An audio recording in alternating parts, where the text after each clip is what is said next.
आ जा 5 minute, 1 minute, आधा minute लगी नहीं। एम जी यहाँ जाओ। कौन सा पता जाएगी? तो तुम कर क्या रहे थे? क्या कर रहे थे? हम यहीं बैठे रहेंगे क्या? बैठे रहेंगे तो हम उठा के नहीं ले पाएंगे। ना, तुम सो रहे थे। तुम इतना काहे चिल्ला रहे हो? देखो एक आई लड़ाकू विमान।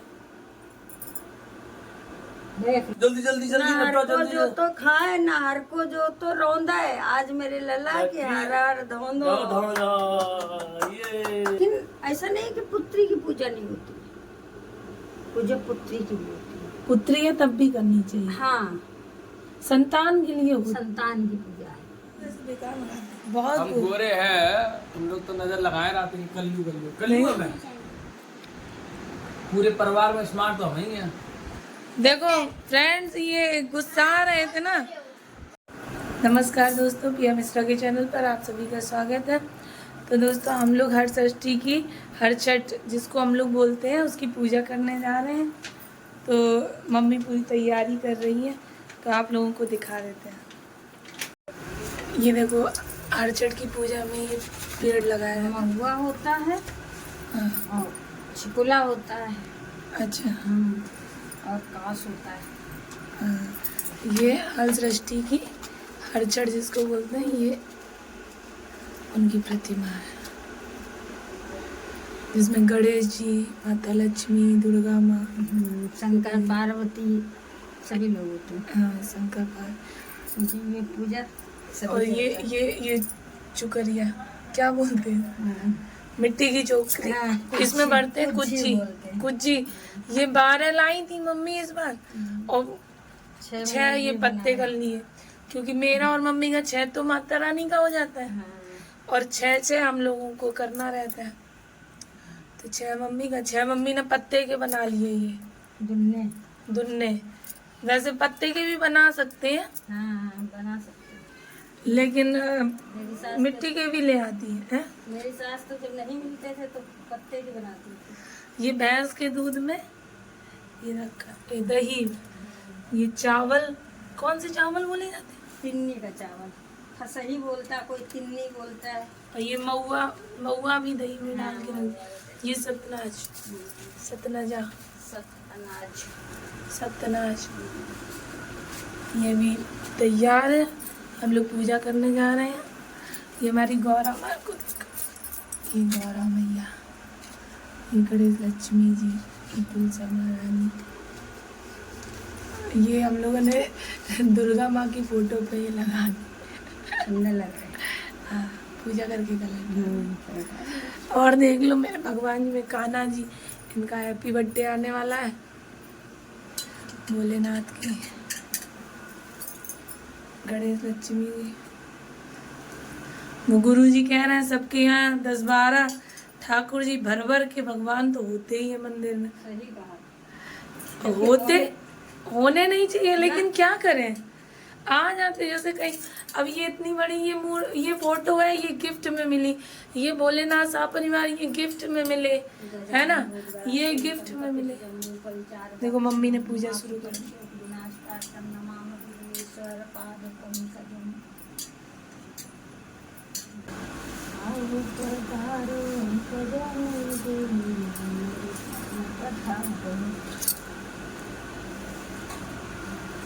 ये दीपक पहले ही जला दो। तो कोई नई पूजा शुरू करते हैं तब दीपक पहले जलाते, आवाहन करते हैं। ये साल में एक ही बार पूजा होती है। तो इसलिए दिए जाते हैं कि सबसे प्रार्थना करो कि मेरी संतान सदा सुखी रहे। देखो इसमें सभी देवता होते हैं। तुलसी माता से लगाया कि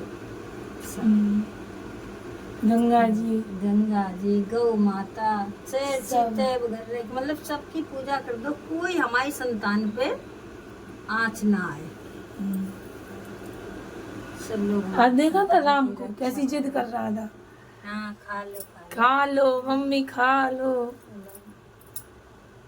सांप बिच्छी तक, इसीलिए देखो सांप बिच्छी तक सब की पूजा होती है इसमें। कातर कनकजूरा भी, हाँ, तोता, चिड़िया, गाय, गाय माता नीचे रख लो, कन्हैया जी रख लो, सब अपनी रख लो। प्रेजेंट है। नहीं, रख लो तो रोज पूछती हैं, इनको आज पूछना है, फिर इनको समेट लेना। हमारे पास गाय माता भी है छोटी, नंदी गाय माता सब। नंदी जी गाय माता। गाय माता मैं तो कान्हा जी के पास ही रखती रहती है। ये रहे, ये मैं कान्हा जी के पास रहती हूँ, जमीन पर ही रखते। जन्माष्टमी को फिर दिखाएंगे, जन्माष्टमी को हम लोग कैसे पूजा करते हैं।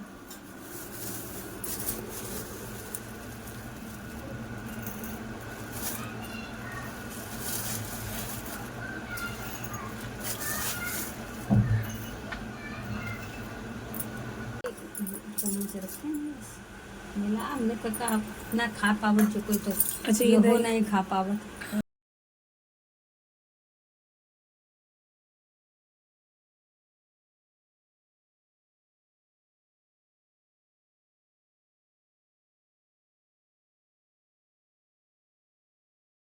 हल षष्ठी का व्रत करने की विधि, व्रत का महात्म। हल षष्ठी व्रत कथा 6 अध्याय। धरती माता की आरती और लक्ष्मी माता की आरती है। हल षष्ठी का व्रत श्री बलराम जी के जन्म दिवस के उपलक्ष्य में किया जाता है। श्री बलराम जी के छोटे भाई भगवान श्री कृष्ण थे। भगवान श्री कृष्ण का जन्म मथुरा जी की पवित्र भूमि पर हुआ था और मथुरा जी का ही एक नाम ब्रजधाम भी है। इस प्रकार यह पुस्तक मथुरा जी से छपी होने के कारण ही बलराम जी और भगवान श्री कृष्ण के आशीर्वाद से युक्त है और प्रामाणिक है, वह असली है। हल षष्ठी व्रत को भाद्रपद भादो मास के कृष्ण पक्ष की षष्ठी को किया जाता है। श्री बलराम जी का शस्त्र हल है, इसलिए इस दिन महिलाओं को हल चले हुए जमीन से चलना और उसमें उत्पन्न सामग्री को उपयोग करना मना रहता है।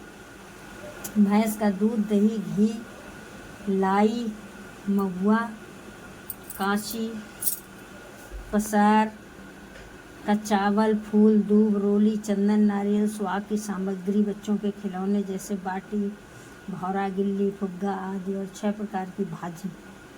भाजी तो हम लोग एक ही प्रकार की लाए न हो। व्रत वाले दिन दोपहर 1 बजे से मंदिर में अथवा किसी एक घर में सभी महिलाएं एकत्रित होकर किसी ब्राह्मण को बुलाकर, कभी जल्दी पूजा नहीं करनी चाहिए, इसकी पूजा करें। एक ब्राह्मण न मिले तो जहाँ पर महिलाएं एकत्रित हुई हैं वहाँ पर जमीन में गड्ढा खोदकर सगरी बना ले। लेकिन ऐसा नहीं कि पुत्री की पूजा नहीं होती, पूजा पुत्री की भी होती है। पुत्री है तब भी करनी चाहिए, हाँ, संतान के लिए होती है। संतान की पूजा है। जमीन में गड्ढा खोदकर सगरी बना लें, फिर उसके चारों तरफ कांसी लगाकर गौरी गणेश की पूजा करके अपनी पूजन सामग्री से सगरी की पूजा करें। ये तो सब पूजा विधि में भूल जाते हैं। हाँ, किताब इसीलिए जरूरी होती है।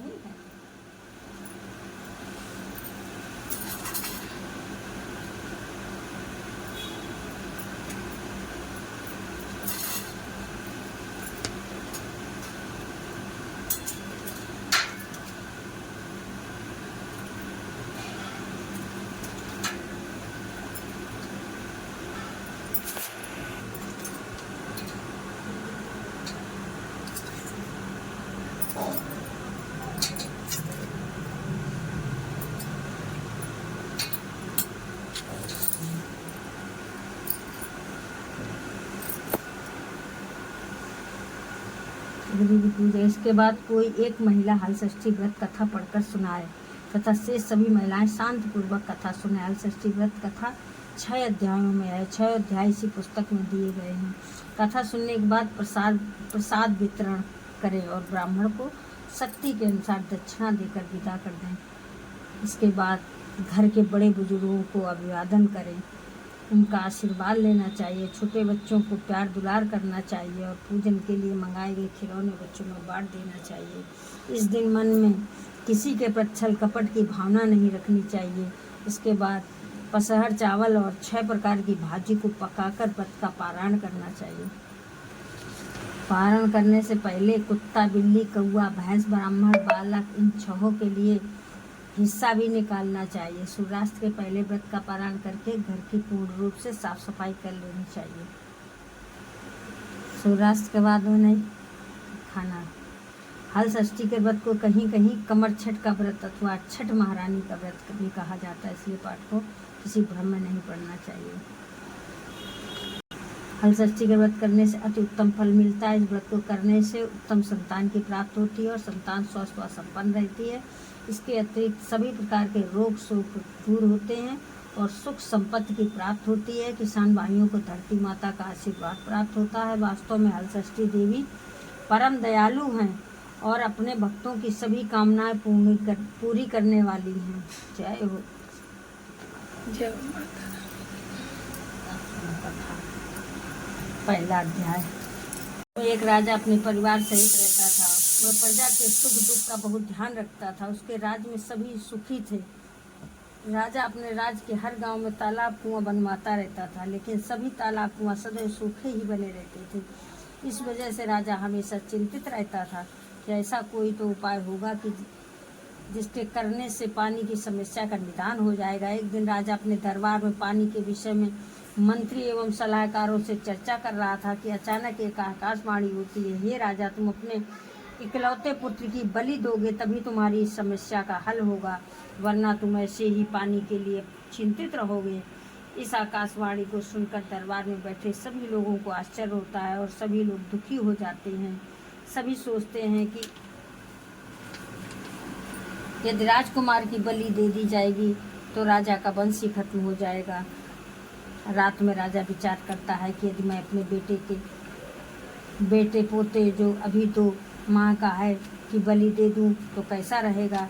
इससे आकाशवाणी की बात भी पूरी हो जाएगी और मेरा वंश भी बच जाएगा, क्योंकि मेरे बेटे के जीवित रहने से भविष्य में और भी पोतों का जन्म हो सकता है।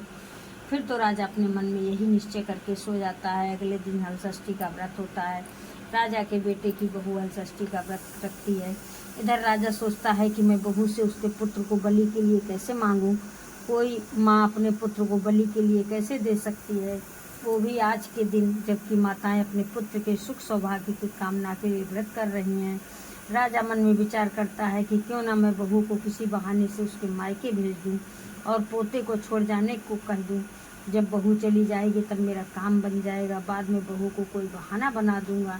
यह विचार राजा को उचित लगता है और वह बहू के पास जाकर कहता है, बहू, अभी तुम्हारे मायके से खबर आई है कि तुम्हारी माँ बहुत बीमार है, तुमको देखना चाहती है। तुम अपनी माँ को देखने चली जाओ, पोते को मेरे पास छोड़ जाओ। यह सुनकर बहू कहती है, पिताजी, आज तो हल षष्ठी है, आज मैं कैसे जा सकती हूँ। आज के दिन तो हल जोते ज़मीन पर चलना मना रहता है। तब राजा कहता है, तुम चलकर नहीं जाओगी, मैं पालकी सजवा देता हूँ, तुम उसमें बैठकर जाना।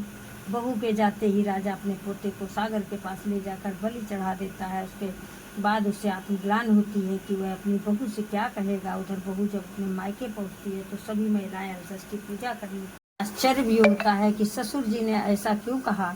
उसके बाद सभी मिलकर हल षष्ठी देवी की पूजा करते हैं। बहू भी पूजा करके व्रत का पारण कर कहारों के साथ वापस आती है। रास्ते में वह कहारों को कहती है, हमारे ससुर जी ने जो सागर बनवाए हैं उसी तरफ से लेकर चलना, मैं सागर में हाथ मुंह धोकर ही घर जाऊंगी।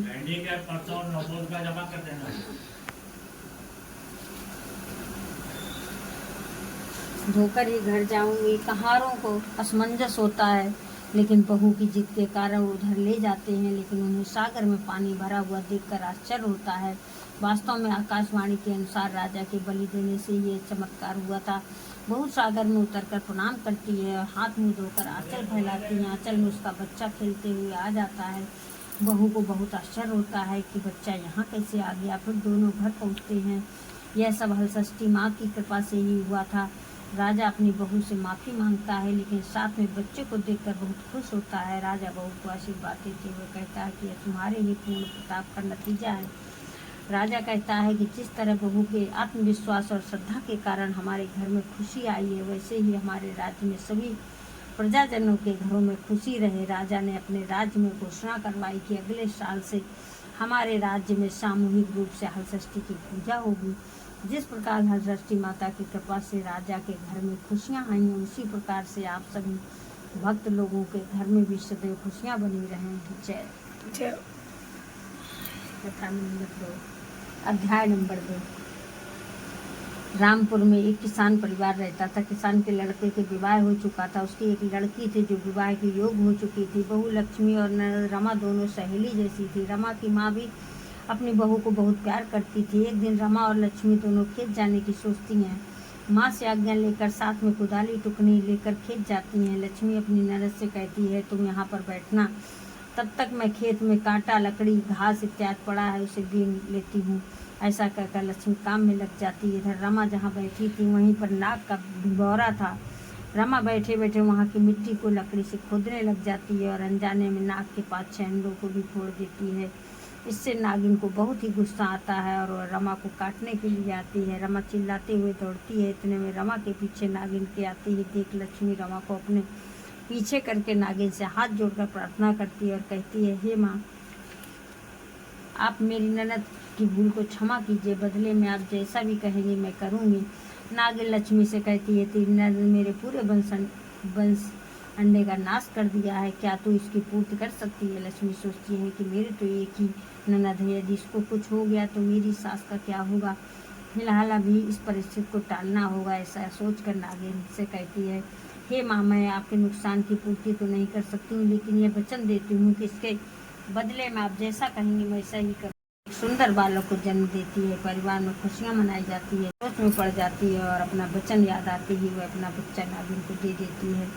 दूसरे दिन सुबह जब सभी को बच्चे के लोप होने की खबर मिलती है तो घर में मातम छा जाता है। समय अपनी गति से चलता रहता है। कुछ समय बाद लक्ष्मी फिर से एक सुंदर बालक को जन्म देती है। छठी की रात को नागिन आती है और लक्ष्मी से बच्चा लेकर चली जाती है। घर में फिर से मातम छा जाता है। समय धीरे धीरे बीतता जाता है। धीरे धीरे करके लक्ष्मी अपने 5 बच्चों को नागिन के हवाले कर चुकी होती है। उसकी सास अब उसे ताना कसने लगती है और उसे दुख देने लगती है। कुछ समय बाद लक्ष्मी 8वीं बार गर्भ धारण करती है तो उसकी 6वीं बार गर्भ धारण करती है तो उसकी सास उसे डायन कर घर से निकाल देती है। अब ऐसी स्थिति में लक्ष्मी अपनी माँ के घर पहुँचती है।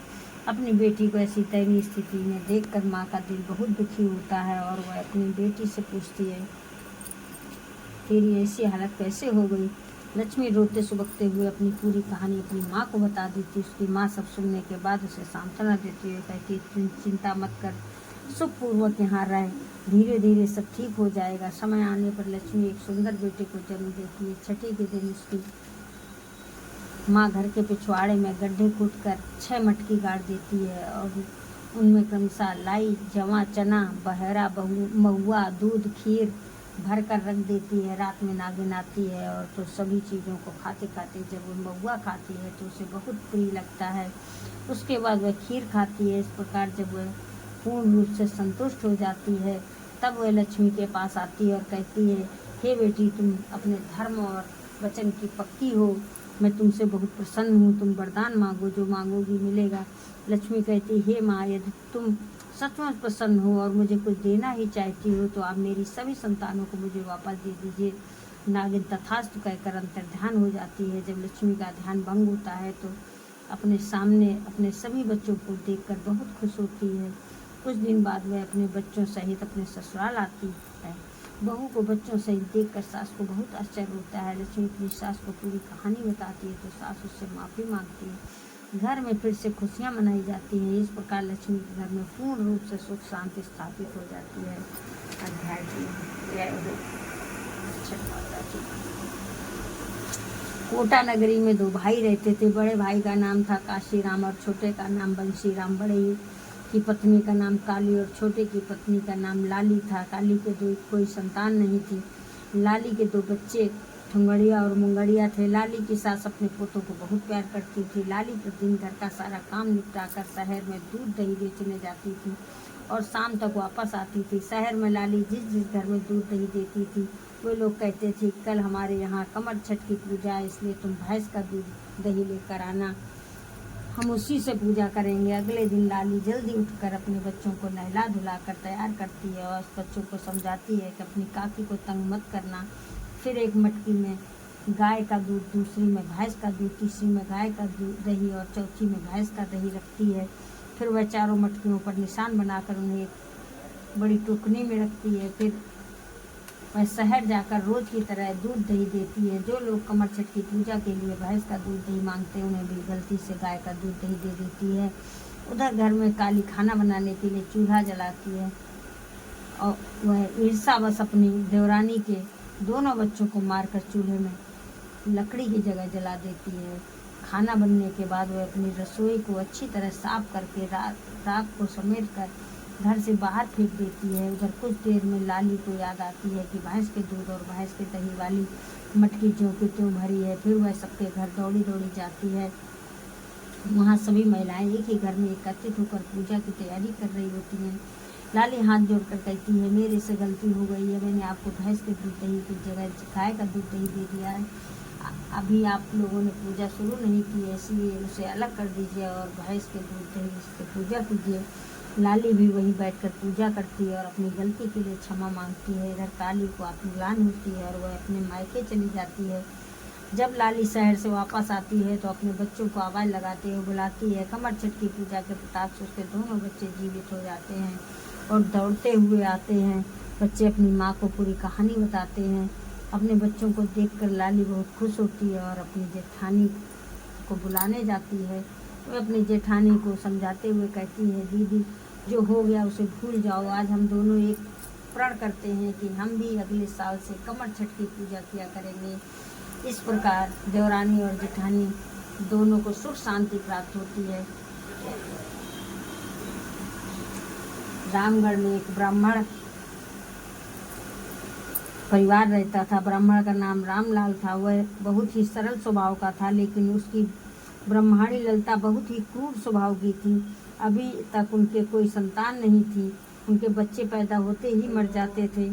इस प्रकार उनकी 4 संतानें मर चुकी थीं। कुछ समय बाद उनके यहाँ 5वीं संतान उत्पन्न हुई। जब वह 6 माह की हो गई तो एक दिन ललता अपनी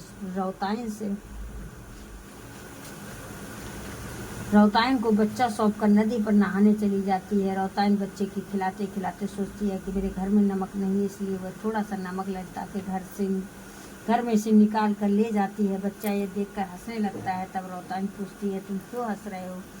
तब बच्चा कहता है, अभी यहाँ पर मेरी माँ नहीं है, इसलिए तुम और कुछ ले जाना चाहती हो तो ले जाओ। रौताइन कहती है, मैं तब तक कुछ नहीं ले जाऊंगी जब तक तुम अपने हंसने का कारण नहीं बताओगे। तब बच्चा कहता है, पता नहीं मेरी माँ ने पिछले जन्म में कितना नमक चुराया होगा, जो कि उसकी सजा उसे अब तक मिल रही है। अब तक उसे कोई भी सुख प्राप्त नहीं हो पाया है। रौताइन कहती है, तुम उसके पास से हो तो उसे इससे बढ़कर और क्या सुख चाहिए? बच्चा कहता है, मैं तो 1-2 दिन रहकर वापस चला जाऊंगा। रौताइन पूछती है, क्या कोई उपाय नहीं है कि मेरी मालकिन को संतान सुख मिले? तब बच्चा कहता है, अगर मेरी माँ कुतिया बनकर भगवान के दरबार में उपस्थित होकर वहाँ का वार्तालाप चुपचाप सुने और यहाँ आकर वैसा ही करेगी तो वह उस ऋण से मुक्त होगी। ऐसा बोलकर बच्चा चुप हो जाता है। ललिता नहाकर आती है और रौताइन पूरी कहानी बताती है। ललिता कहती है, तुम झूठ बोल रही हो, इतना छोटा बच्चा कैसे बात कर सकता है? तुम मुझे डरा रही हो। रौताइन कहती है, जो सच है मैं वही बता रही हूँ, आप माने या ना माने आपकी मर्जी। रामलाल बाहर से कथा पढ़कर आता है और तो ललिता उसको भी सब बात बताती है। रामलाल को आश्चर्य होता है। बात आई गई हो गई। दूसरे दिन बच्चा एकदम से बीमार पड़ जाता है। अगले दिन बच्चा मर जाता है। ललिता को रौताइन की बात याद आती है। उधर रामलाल अन्य लोग बच्चे को शमशान ले जाने की तैयारी करते हैं। इधर ललिता कुतिया का रूप बनाकर बच्चे के पीछे पीछे जाती है। बच्चा भगवान के दरबार में पहुंचकर बहुत खुश होता है। भगवान वहाँ पर बैठे हुए सभी बच्चों से पूछते हैं कि अब ललिता के घर कौन जाएगा, लेकिन कोई भी बच्चा जाने के लिए तैयार नहीं होता है। आखिर में एक छोटा बच्चा बचता है। भगवान उससे जाने के लिए कहते हैं तो बच्चा भगवान से पूछता है, कोई भी जाने के लिए तैयार नहीं है तो आप मुझे क्यों भेज रहे हैं? मांग लो। थोड़ी देर वाला कभी था। भगवान कहते हैं, तुमको नहीं रहना है तो तुमको समय बाद वापस आ जाना। बच्चा पूछता है, मैं कैसे वापस आऊँगा? तब भगवान कहते हैं, तुम जो वस्तु ना रहे उसकी मांग करना। जब वह वस्तु ना मिले तो रूठ कर वापस चले जाना। जैसे गर्मी के दिन में कीचड़ की मांग करना और बरसात में गर्म धूल की जब तुम्हारी बुआ नए कपड़े पहने हुए हो तो तुम हाथ मुंह गंदा करके उसमें गोदी लेने की कहना, इससे तुम्हारी कोई मांग पूरी ना होने पर तुम वापस आ जाना। बच्चा इन बातों को सुनकर ललिता के घर उसका बच्चा बनकर जाने को तैयार हो जाता है। ललिता सब बातें सुनकर जल्दी से घर वापस आ जाती है। कुछ दिनों बाद उसको बच्चा होता है। धीरे धीरे बच्चा बड़ा होता है। साल भर के बाद ललिता मौसम के अनुरूप सभी चीज़ों को इकट्ठा करने लगती है। वह अपनी ननद को बुलाकर सभी बातें समझा देती है। जब बहुत गर्मी पड़ती है तो बच्चा अपनी माँ से कीचड़ में खेलने की मांग करता है। ललिता खुशी खुशी आंगन में कीचड़ बिखरा देती है। बच्चा उसमें लूट-पोट कर खेलता है और थोड़ी देर बाद अपनी बुआ को तैयार देखकर गोदी लेने की जिद करता है। उसकी बुआ उसे गोदी में उठाकर प्यार करती है। उसी प्रकार ठंड में भी बच्चा जो खिलौना, कपड़ा, मिठाई आदि के लिए जिद करता है, माँ उससे किसी भी चीज़ के लिए मना नहीं करती है। तब बच्चा भगवान से कहता है, हे ब्रह्माणी ललिता तो अब बहुत सुधर गई है, मुझे भी बहुत प्यार करती है, अब मैं क्या करूं। भगवान उस बच्चे को समझाते हैं कि इसके पुराने गलत कर्मों का दंड खत्म हो चुका है, इसलिए तुम अपने माँ के से महके नामक गांव में एक ब्राह्मण और उसकी पत्नी रहते थे। ब्राह्मण दीनानाथ बहुत ही सरल और सज्जन था, लेकिन उसकी पत्नी कामनी कठोर और रूखे स्वभाव की थी। दीनानाथ अपनी पत्नी के स्वभाव के कारण विशेष परेशान नहीं था, लेकिन उसे एक बात हमेशा चुभती रहती थी कि उसके कोई संतान नहीं है। वास्तव में कामनी ब्राह्मण होकर भी पूजा पाठ, व्रत, उपवास आदि नहीं करती थी। इसी तरह से कई साल बीत गए। दीनानाथ गांव के बच्चों को बहुत प्यार करता था, उन्हें उनकी पसंद की चीज़ें लाकर देता रहता था। एक बार दीनानाथ अपने गांव के एक गरीब बच्चे को मीठी गोली टॉफी दे रहा था। होता है कि अचानक कामनी वहाँ आ जाती है और बच्चे से गोली छीन लेती है। इससे बच्चा रोने लगता है और रोते रोते अपने अबोधपन में कहता है, आप बच्चों को व्यर्थ ही परेशान करती रहती हो, इसीलिए ही भगवान ने आपको कोई बेटा नहीं दिया। बच्चे की बात कामनी के दिल में छू जाती है। वह उस बच्चे को बहुत मनाती है और उसे बहुत ही गोलियां देती है, लेकिन वह नहीं लेता है। उस घटना के बाद कामनी बहुत उदास रहने लगती है। गांव की औरतों को जब पता चलता है तो वह उससे मिलने आती हैं और उसे समझाती हैं कि तुम दुखी मत हो, अभी कुछ दिन बाद हलषष्ठी का व्रत आने वाला है, तुम भी उस व्रत को करना, माता जी जरूर तुम्हारी इच्छा की पूर्ति करेंगी। औरतों के समझाने से कामनी बदलने लगती है। रोज वह स्नान करके पहले पूजा करती है, भगवान को भोग लगाती है, पहले अपने पति को खाना खिलाती है, फिर खुद खाती है। इस तरह उसकी दिनचर्या होती है। कुछ दिन बाद हलषष्ठी व्रत का दिन आता है। गांव की औरतों के साथ वह भी नियम पूर्वक व्रत करती है।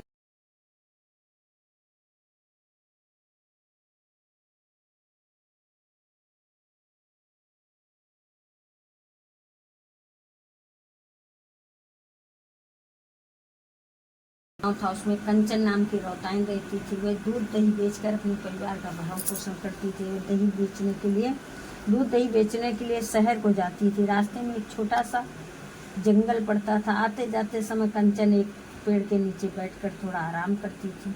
वहाँ पर गाय, भैंस, बकरी आदि भी चरने को आते थे। एक गर्भवती भैंस से कंचन की दोस्ती हो गई थी। रोज दोनों अपने अपने सुख दुख एक दूसरे को बांटते थे। भैंस के प्रसव का समय निकट आ गया।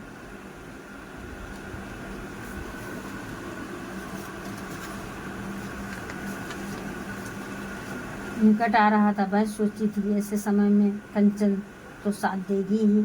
अचानक कंचन बीमार हो जाती है और दूध दही बेचने के शहर नहीं जा पाती है।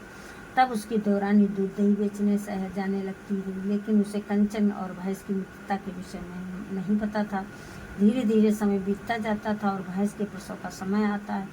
भैंस दर्द से करा रही होती है कि सामने से कंचन की देवरानी आती दिखाई देती है तो भैंस उससे मदद के लिए पुकारती है। देवरानी कट स्वर में कहती है, मेरे पास समय नहीं है, मुझे जल्दी जाकर शाम से पहले वापस आना है। यह कहकर वह वहाँ से चली जाती है। तब भैंस क्रोध में आकर श्राप देती है, मेरा प्रसव छठ महारानी की दया से अच्छे से निपट जाएगा और मेरा बच्चा दौड़ने भी लगेगा, लेकिन तुम मनुष्यों को अपने बच्चों को पालने में बहुत अधिक मेहनत करनी पड़ेगी। उस महिला की लापरवाही के कारण पूरी मनुष्य जात को यह श्राप मिला है। इसीलिए सभी मनुष्यों को हर समय हर किसी की मदद करने को तैयार रहना चाहिए। इति हलषष्ठी व्रत कथा। जय षष्ठी की छऊ बता। हम पढ़ लेते हैं, आरती बाद में करते हैं। जय जय जय मेरी प्यारी धरती, तू जन जन की पीड़ा हरती।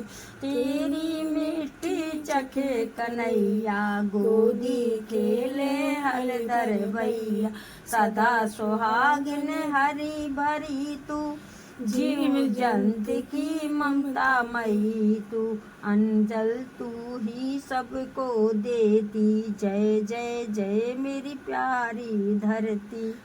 कोख पले तेरी धर्म कर्म सब, सृजन हारी वेद पुराण सब। खेले ऋषि मुनि ज्ञानी सब, तेरी आंचल पकड़ चले हैं सब। ज्ञान गंगा से तू ही संवारती, जय जय जय मेरी प्यारी धरती।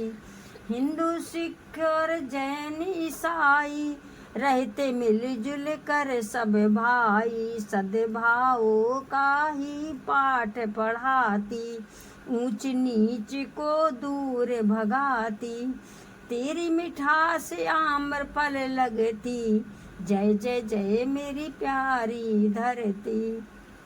तेरे चरणों को नमन करूं मैं, करूं वंदना जन्म जन्म में।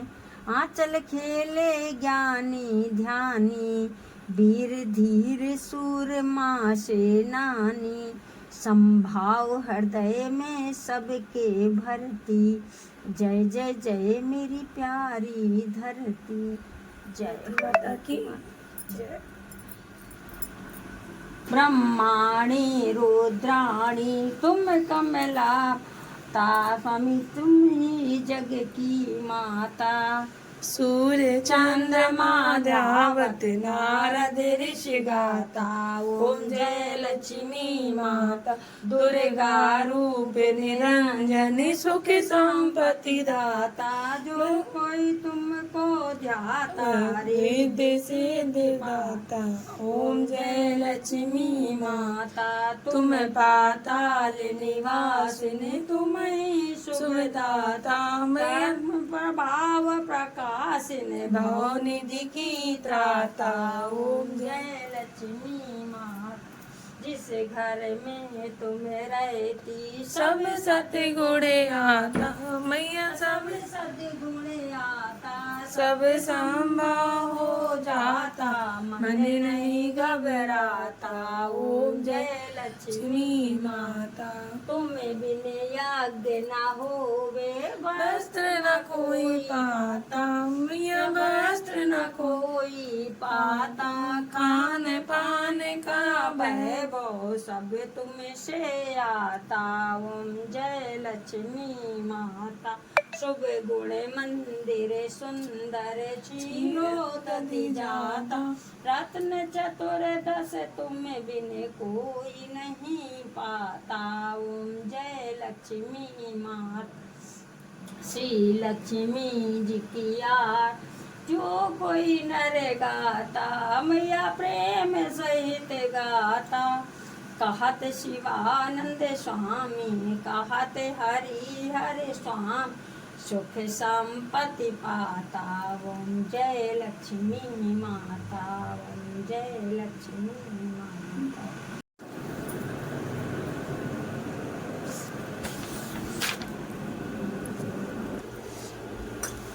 आओ भोग लगाओ मेरी मैया, आप भी आओ सब देवियों को लाओ।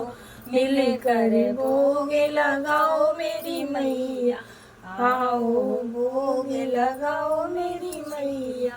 भोग लगा कर चले मत जाना, भक्त को दर्शन दो मेरी मैया। आओ भोग लगाओ मेरे भगवान, आप भी आओ सब देवों को लाओ। मिलकर भोग लगाओ मेरे भगवान, भोग लगा कर चले मत जाना, भक्त को दर्शन दो मेरे भगवान। आओ भोग लगाओ मेरे भगवान। हे प्रभु आनंद दाता ज्ञान हमको दीजिए, लीजिए हमको शरण में, मुक्त हमको कीजिए। प्रार्थना है नाथ से मेरी यही, कहीं माया में भूल ना जाऊं तुम्हें, कहीं माया में भूल ना जाऊं तुम्हें। एक हाथ से घाटी लगा। एक ही हाथ से लगाइए।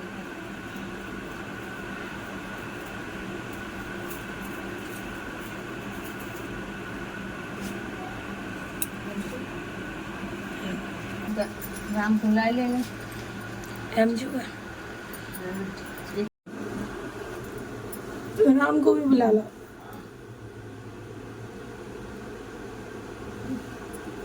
राम को भी बुला लो।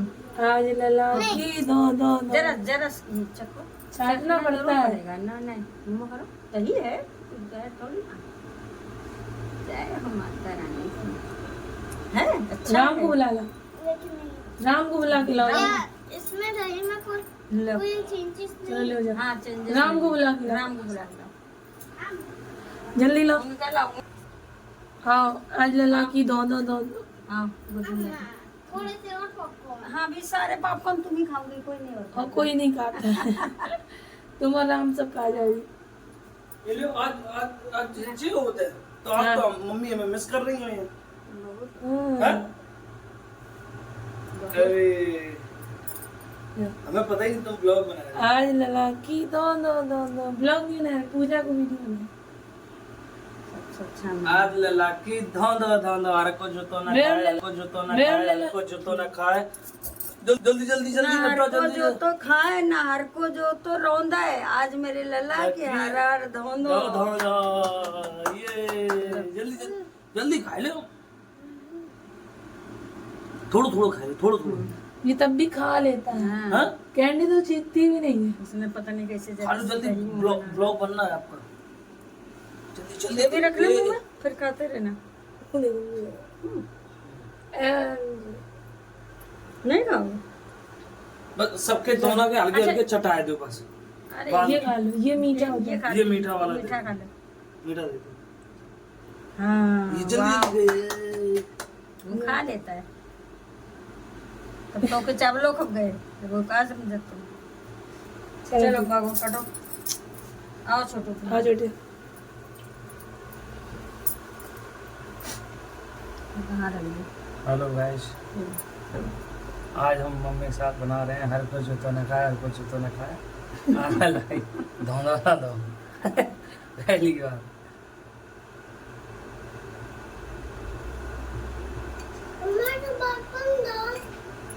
हाँ लो। लो पॉपकॉर्न भैया दो।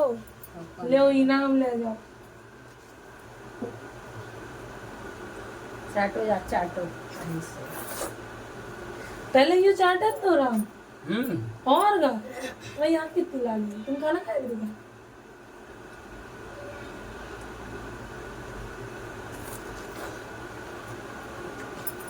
मजा आएगा। तुम यो है छोटे राम को दूसरी है। एमजी के बुलाया था? बोला हाँ जी ने बुलाया। बुला दो फिर बाद में दे चाटे।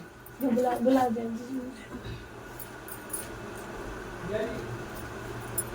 मेरे रूम में बना के दे दियो। हम राम को चाट नहीं कैंडी। कैंडी शाम का सब चाटे ले वो। आ जा 5 मिनट। 1 मिनट। हाँ 2 मिनट लगी नहीं। एमजी आ जाओ। कौन सा पता जाएगी? तो तुम कर क्या रहे थे? क्या कर रहे थे? हम यहीं बैठे रहेंगे क्या? बैठे रहेंगे तो हम उठा के नहीं ले पाएंगे। ना, तुम सो रहे थे? तुम इतना काहे चिल्लाते? लो देखो एक आई ये लड़ाकू विमान। देख लो, लाओ जल्दी लाओ। जल्दी लाओ। तूफान आ रहा है। लो चाट लो। देख देख कितने बड़े लड़ाकू हैं। देख तुम चाटो। चलो ये माँ को मुँह नहीं चाटा। सो रहे हैं। एक और 2 चाट अरे नहीं दो यार तुम चाट ले आओ। अरे आओ। हमें नाम दो एक एक जैसे हो तो डालो। देखो हम नहीं खाए मम्मी, हम नहीं वैसे ही खाए। चलो जरूरी नहीं है, छह एक तो चाटो। एक चाट लो बस, एक चाट काफी। ठीक। अरे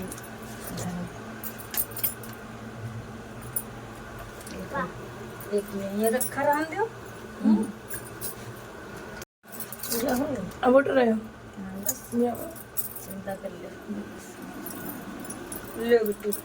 आज पूजा करियो शाम की। बिट्टू जन्माष्टमी मेरी ले, तुम्हारा सब बड़ा बड़ा फ्रेंड्स ले ले पान ऐसी थाली ले पूजा जाओ। हो गई है। मेरा तो थैला ना मिला। सबको दे दूंगी। हाँ सबको दे दो, छोटू मामा को दे ला पैर चले मम्मी। दो। पुत्रवती अरे पुत्रवती तो है। और होए बस पोते हों, सब पोते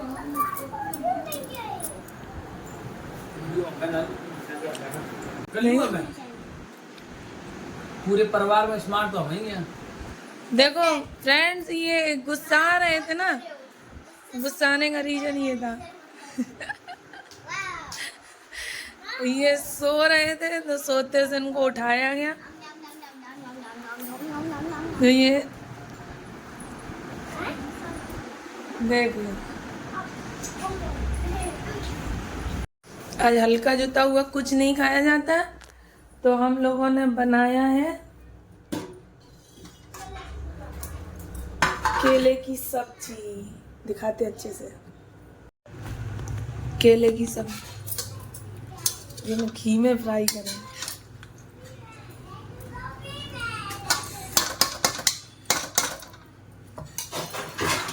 अब इसको भून लें हैं। और ये चावल है। चावल पक गए क्या मम्मी? पक गए मम्मी, ना पके हुए पकाए लो जबरदस्ती। पक गए। आज हम लोग यही खाएंगे, दही। दही के साथ में सब्जी चावल, दही बहुत है खाना नहीं।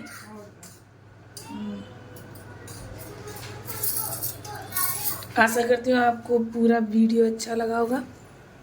और अगर आप लोगों को यह वीडियो अच्छा लगा है तो आप लोग मेरे चैनल को लाइक कर दीजिए, सब्सक्राइब कर दीजिए, बेल आइकन को क्लिक कर दीजिए। और अब मैं परसों जन्माष्टमी है सोमवार को, तो मैं पूरा वीडियो बनाऊंगी, आप लोगों को दिखाऊंगी। कान्हा जी के लिए मैं कपड़े तो बहुत अच्छे लेके आई हूँ, आपको दिखाती हूँ। फिर मैं अपनी अलमारी भी सजाऊँगी, झांकी सजाऊँगी, तो बने रहिएगा मेरे चैनल पे और आगे सारे वीडियो आप लोगों को मिलते रहेंगे। और हाँ, उपाय भी आप लोग देखते रहिए, जो मैं शॉर्ट्स वीडियो में डालती हूँ। आप लोग उपाय ध्यान से सुनिएगा, देखते रहिएगा। Bye bye.